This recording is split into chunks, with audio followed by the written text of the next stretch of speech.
Halo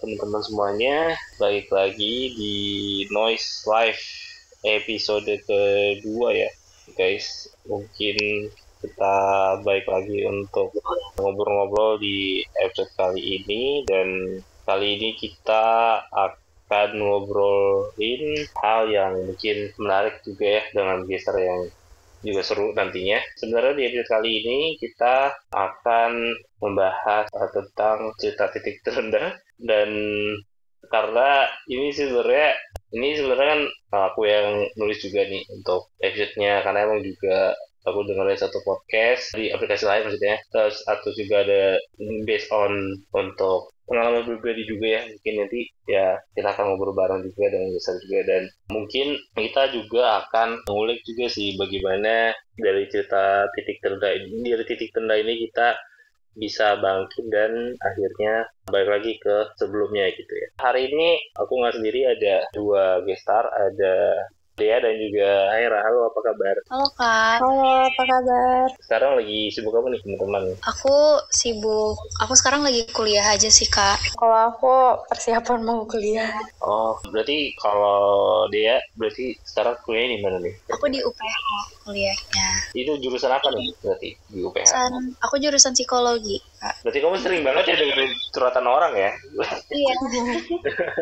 Kalau Haira gimana sekarang sibukan? Kesibukan aku sih itu kan persiapan kuliah, sama paling ini sih ada job-job gitu. Oh, kamu juga berarti selebgram atau gimana nih? Iya, tapi lebih ke seleb TikTok sih. Oh, lebih ke TikTok ya? Gue usah ngomong seleb please, aku bukan. Jadi gimana nih? Ya udah, mungkin dia ada endorsean aja di TikTok gitu. Agak sensitif ya soal seleb TikTok ya sebenarnya. Iya, aku nggak segede itu juga tuh buat dibilang seleb TikTok. Iya, tapi rame banget nih, aku lihat komen-komen itu pada nungguin kamu semua.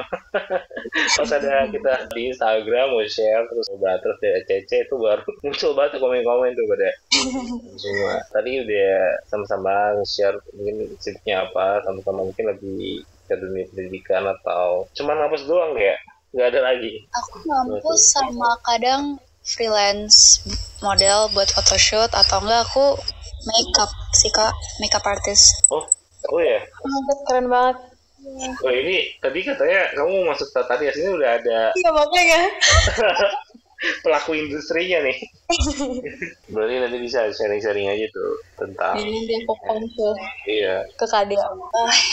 ya, tadi kan dua-duanya sama-sama di pendidikan gitu ya. Sebenarnya sama mungkin lebih dunia industri kreatif juga ya. Maksudnya ada yang satu di freelance model makeup juga, mungkin ya satu lagi mungkin lebih yang terima endosannya gitu. Kalian sendiri hidup berarti kan, kalau dia udah berapa tahun? Sorry banget nih harus ngomongin umur, tapi gak apa ya. Halo Kak. Soalnya kan cewek-cewek karena aku suka sensitif ya kalau ditanya umur ya. Jadi berarti kalau dia udah berapa tahun hidup?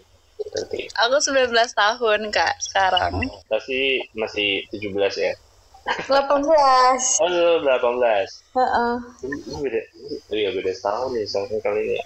Dari dia 19 tahun hidup, berarti ada dong pastinya dari 19 tahun hidup itu cerita titik terendahnya gitu. Salah satu pengalaman titik terendah aku. Jadi sebenarnya I've been through a lot of lowest point in my life, tapi di sini aku mau sharing ke teman-teman salah satu pengalaman titik terendah yang pernah aku alamin. Salah satu hal yang membuat aku merasa aku ada di titik terendah adalah ketika IP semester aku jelek. Tapi mungkin baru semester 2 nih.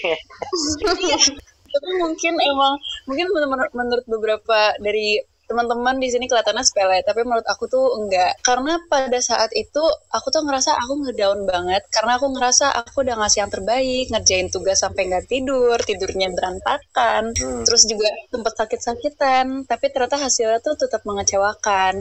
Dan akhirnya aku jadi kurang motivasi untuk ngelakuin apa-apa, dan aku tuh jadi cenderung larut gitu dalam kesedihan aku. IPK-nya jelek waktu itu. Kalau IPK sih kayaknya aku juga relate sih. Karena aku juga gak bagus-bagus banget gitu. Iya, karena ada satu matkul yang memang nggak di tahun pertama sih, nggak di tahun pertama banget, tapi di tahun kedua kayaknya, karena ada matkul namanya akuntansi. Itu yang ngajar kebetulan dosennya, kalau kamu kan kalian dulu anak Bintaro, kalian pasti tahu STAN kan. Iya. Nah, STAN itu kan susah banget apa sih masuknya ya. Yang keluar dari situ juga nyusahin sih juga sih. Ngajarnya susah banget gitu. Ngasih standarnya standar STAN gitu. Jadi aku ngerasanya berat banget gitu untuk kita yang kayak minimal banget ngerti soal finance, tapi distandarin soal ke STAN yang akan kita kayak kita minimal banget tuh kan sebagai orang manajemen yang mengerti lah gitu. Kalau kita nggak minat ke situ gitu, jangan distandarin. Ya lo seakan kalau STAN kan memang kayak dia fokusnya memang ke sana gitu, belajar akuntansi setiap hari kan misalnya gitu ya, ada jurusan yang tertentu bahas tentang keuangan itu tersendiri doang gitu, emang minat gitu. Emang di kampus kamu emang split itu atau standarnya setinggi itu untuk bisa ngasih nilai bagus gitu? Sebenarnya tergantung dosen sih Kak. Ada juga dosen aku, pasti kan ada juga ya dosen-dosen yang kayak mungkin standarnya tinggi gitu. Nah aku yang bikin nilai aku jelek waktu itu karena salah satu matkul aku itu. Oh gitu. Itu berarti kalau di kampus kamu tuh ada SP nggak sih? Kayak dulu tuh kalau aku tuh ada SP gitu. Ada semester pendek dan akan bisa memperbaiki nilainya gitu. Ada. Ini ntar aku liburan semester 3 aku ada SP. Oh iya bener. Setahun sekali doang kan SP-nya. Iya. Ya aku juga pernah ngalamin sih. Maksudnya kayak lumayan banyak yang akhirnya membuatku harusnya telat setengah tahun ya. Karena ada yang ulang. Sekarang masuk ke semester 2 ya kan. Gimana caranya kamu bangkit? Atau sekarang tuh emang apa gimana? Belum tahu juga sih nilainya atau gimana? Jadi sekarang kalau buat sekarang tuh aku sebenarnya yang bikin aku bangkit sama bertahan itu sebenarnya support dari keluarga dan sahabat terdekat aku, karena mereka yang terus-terusan ngeyakinin aku kalau misalnya kegagalan yang aku hadapin ini merupakan proses dari kesuksesan aku nanti. Dan aku tuh tipenya yang kalau misalkan aku udah sedih akan suatu hal, bangkitnya tuh lama. Jadi di sisi lain aku juga bersyukur sih punya lingkungan yang suportif sama positif dan selalu available gitu dengan buat dengerin keluh kesah aku. Jadinya aku nggak pernah ngerasa sendiri atau kesepian. Ya, support system ya, balik lagi ya. Untuk buat kamu sekarang nih prosesnya menuju bangkit ya. Mudah-mudahan sih nilai kamu bisa menyentuh ke angka ya 3 lah ya. Iya. Kalau aku sih ini Kak, pas waktu COVID, ekonomi keluarga aku tuh bener-bener yang down banget gitu. Iya. Ya, Pasti semua ngalamin sih kalau itu. Ya, karena kan ayah aku juga swasta ya, bukan yang negeri gitu, yang tiap bulan ada terus kayak, maksudnya tiap bulan gajian tuh enggak. Kan kalau swasta kan kayak, ya kalau ada, kalau enggak ya enggak ada gitu. Oke. Dan pas itu tuh juga aku kayaknya baru mau masuk SMA, yang notabene tuh aku kayak apa ya Kak, aku yang tadinya serba ada, terus pas COVID itu datang gitu, yang beneran yang kayak ekonomi tuh udah kacau balau gitu, kadang duit ada, kadang dikit, kadang nggak ada samsek gitu. Iya. Yang kayaknya dari aku dulu banget tuh TK, aku ngerasain enak terus, kayak serba ada. Terus ya udah sejak ekonomi downfall banget, aku ya agak shock dong, karena kan yang tadinya ada, terus tiba-tiba brek langsung nggak ada gitu kan.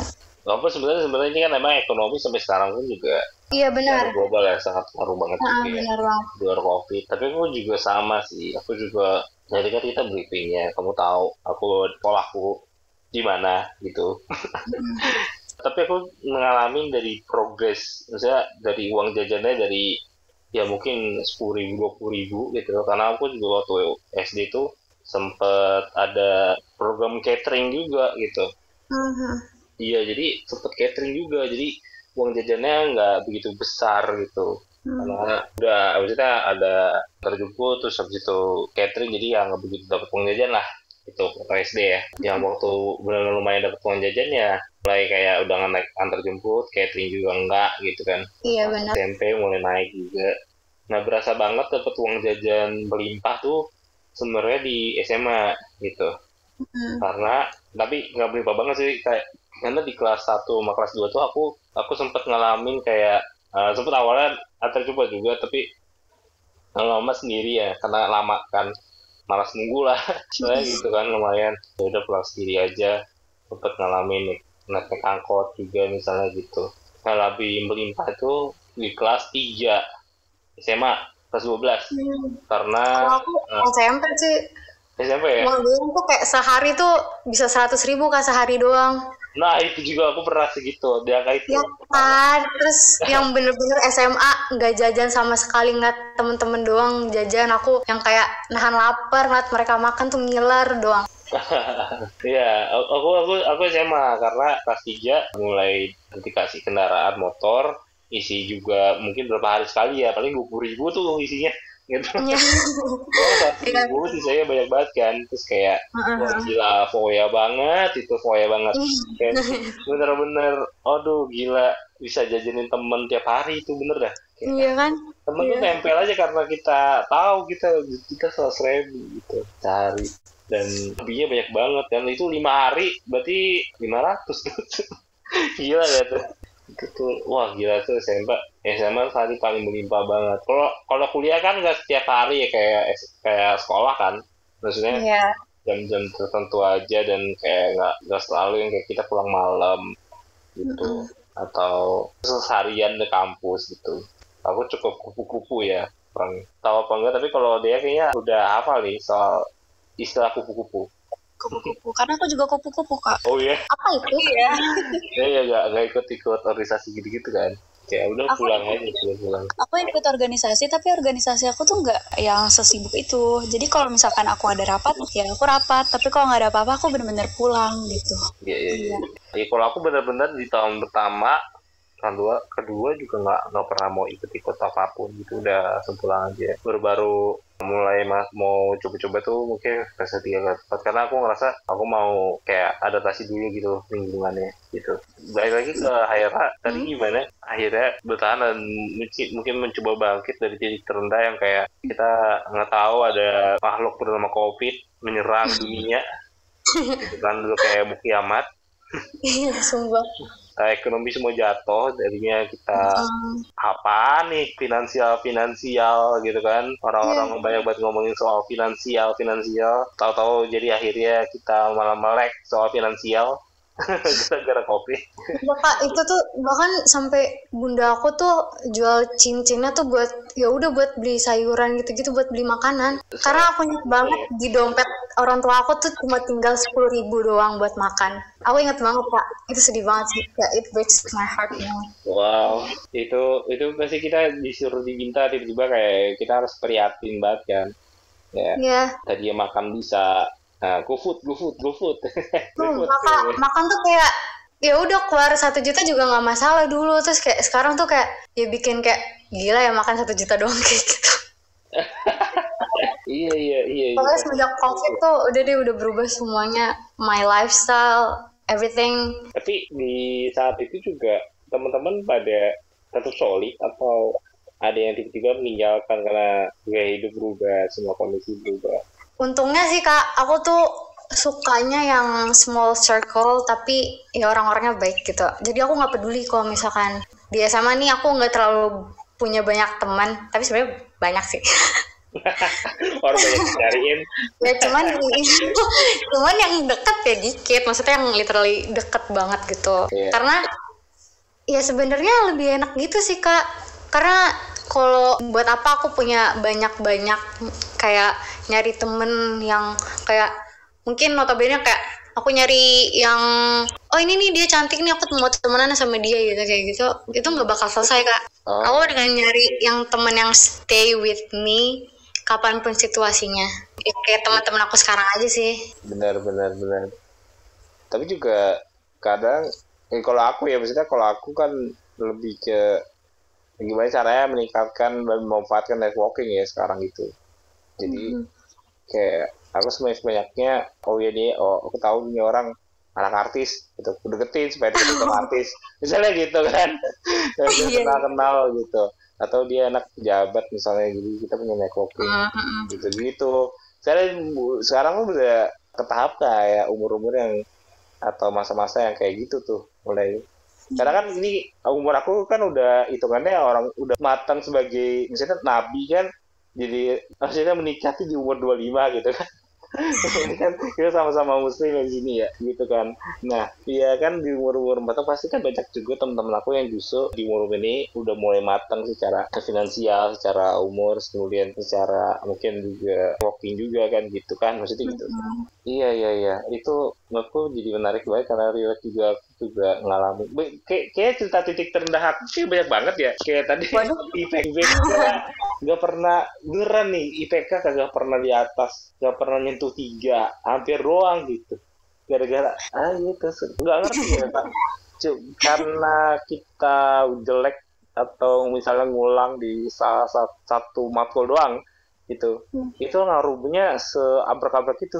Semoga aku Sun punya problem kayak kalian ya. Waduh. Tapi jangan disamain banget dong. Kalau Iya, maksudnya problem orang kuliah gitu. Karena aku mau kuliah. Iya. Tapi ada juga kayak temen aku kayak yang dia belajar juga kayak biasa aja gitu, terus juga main aja gitu, kupu gitu, tapi IPK 3 aja gitu. Gue ini orang makan apa sih gitu, kayak bisa sesantai itu tapi nilainya bagus gitu. mungkin belajarnya di rumah kali ya Kak.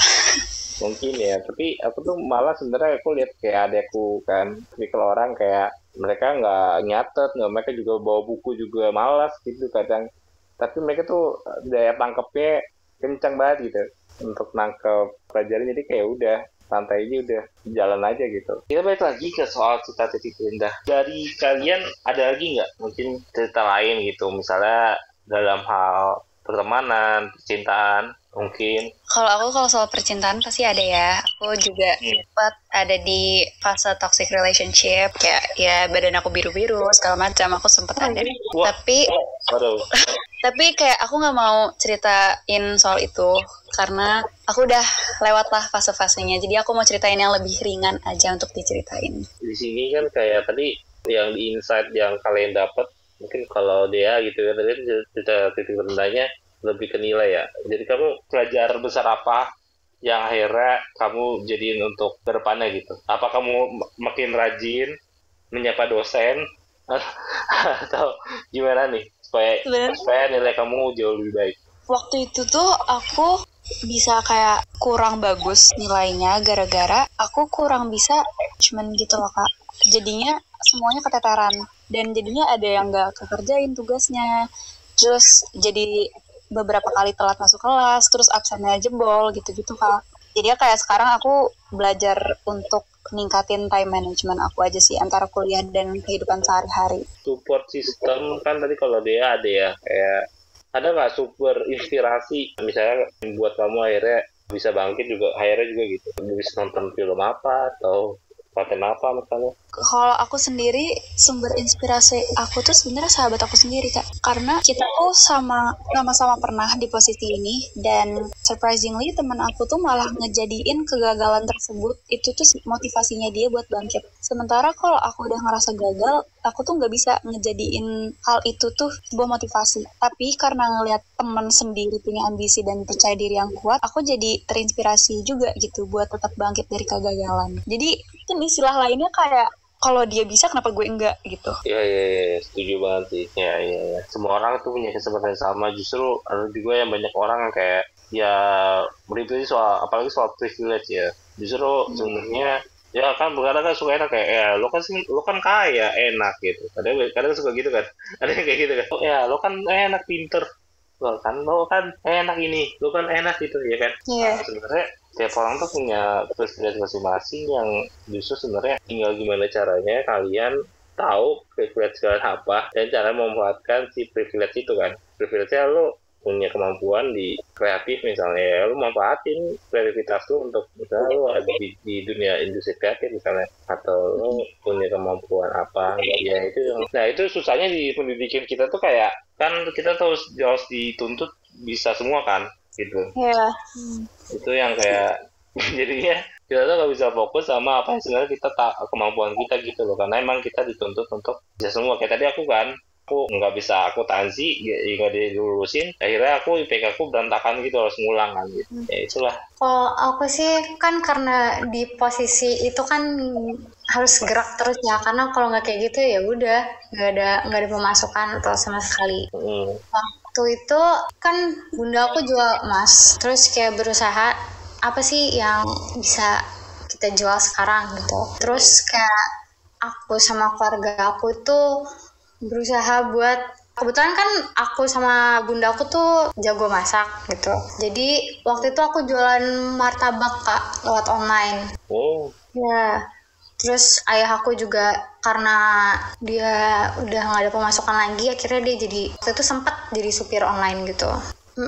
Terus sebenarnya kalau dibilang capek ya capek, cuman karena ngeliat kayak keluarga aku tuh sedih banget ya, kok yang tadinya di atas banget kok jadi kayak gini gitu. Jadinya kayak harus tetap kayak udah semangat, nggak usah dipikirin kayak aku paling sedih di dunia ini gitu, karena masih banyak banget yang di bawah aku, jadi sumber inspirasi gitu. Kayak kalau misalkan ngeliat orang yang kayak tidur di jalan kan kayak kasihan gitu kan ya. Kalau aku kan masih beruntung gitu, bersyukur masih ada tempat buat aku tidur dengan nyaman gitu. Sedangkan ada beberapa orang luar di sana bahkan tuh tidur aja tuh dengan tempat yang nyaman tuh nggak dapet gitu loh. Jadi itu sih Kak. Terus aku juga sempet ini sih, mungkin Allah tuh ngasih jalan ya, kayak ngasih rezeki tuh dari sumber dari mana aja, bahkan yang nggak aku duga-duga gitu ngasihnya.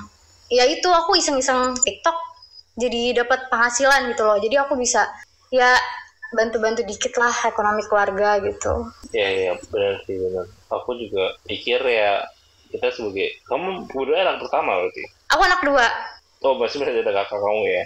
Iya. Kamu juga tuh. Aku iya benar. juga anak pertama ya.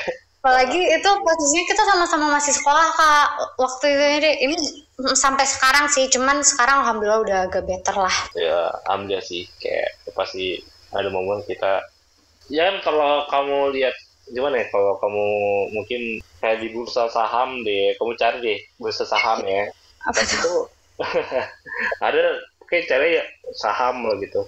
Pasti kalau saham itu atau apa kayak emas deh, kalau gampang deh, harga emas atau agak apa ya, yang kayak komoditas gitu kadang. Atau rupiah gampangnya deh, rupiah ya kan. Rupiah kan ada ups and down-nya gitu kan. Ada yang kayak dia bisa turun banget, $1 berapa ribu, ada yang sekarang lagi tinggi banget ke 16.000, berarti kan lagi rendah banget. Ya gitu. Nggak ada yang kayak kalau kamu tahu yang kalau di rumah sakit, kalau di sinetron atau di film-film itu ada yang kayak detak jantungnya itu yang naik turun kan. Nah itu tuh nggak ada yang kayak cuma flat doang gitu tuh. Pasti naik turun juga tuh, iya kan?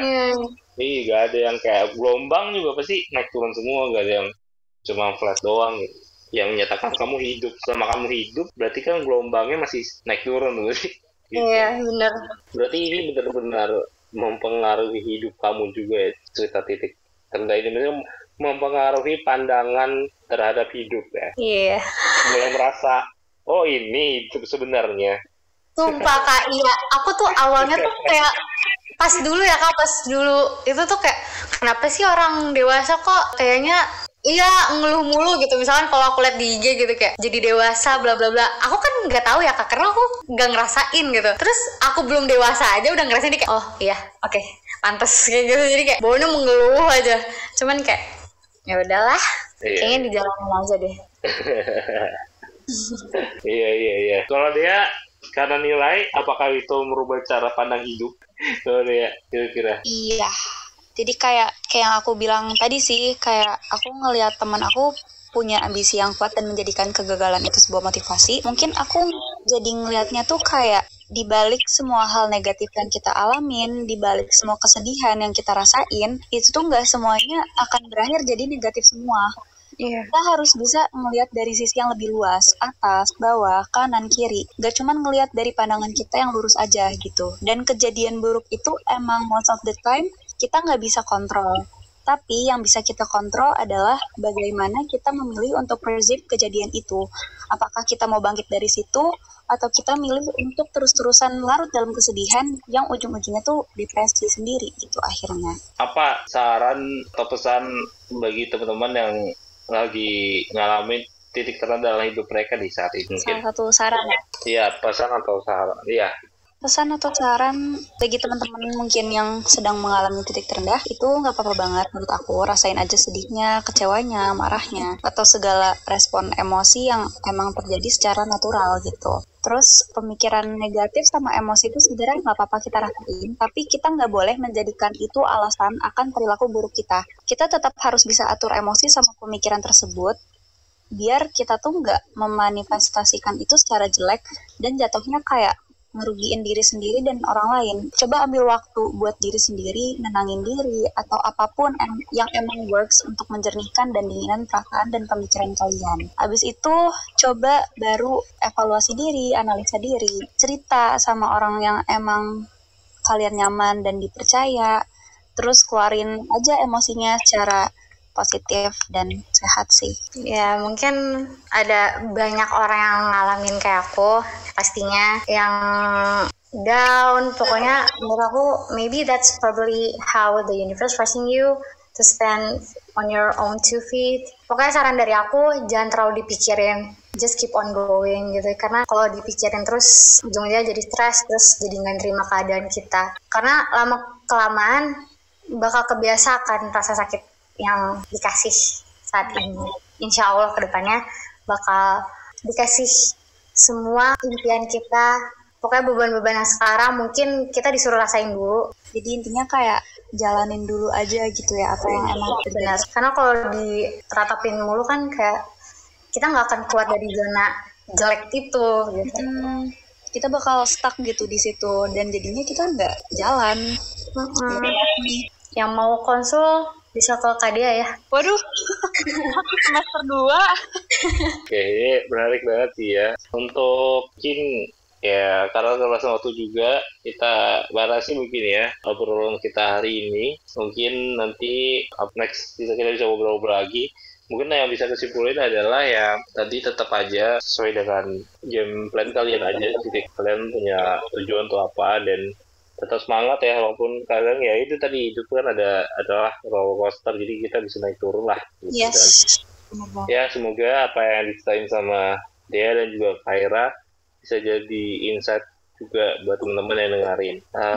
Mungkin dari teman-teman mau boleh nih share sosial media ataupun tadi mau ya atau ada project yang mau dipromoin? Ya udah guys, follow aja.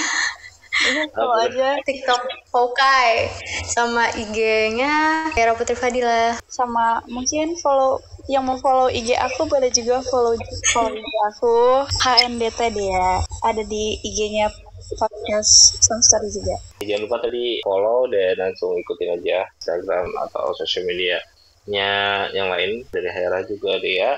Mungkin buat teman-teman semua yang mau juga bekerjasama atau ada ide untuk konten-konten self story selanjutnya, bisa upload Instagram @podcast_self-story dan juga bisa melalui email kita di podcast@gmail.com. Dan thank you buat teman-teman semua yang sudah mau ikutin noise live hari ini. Thank you so much.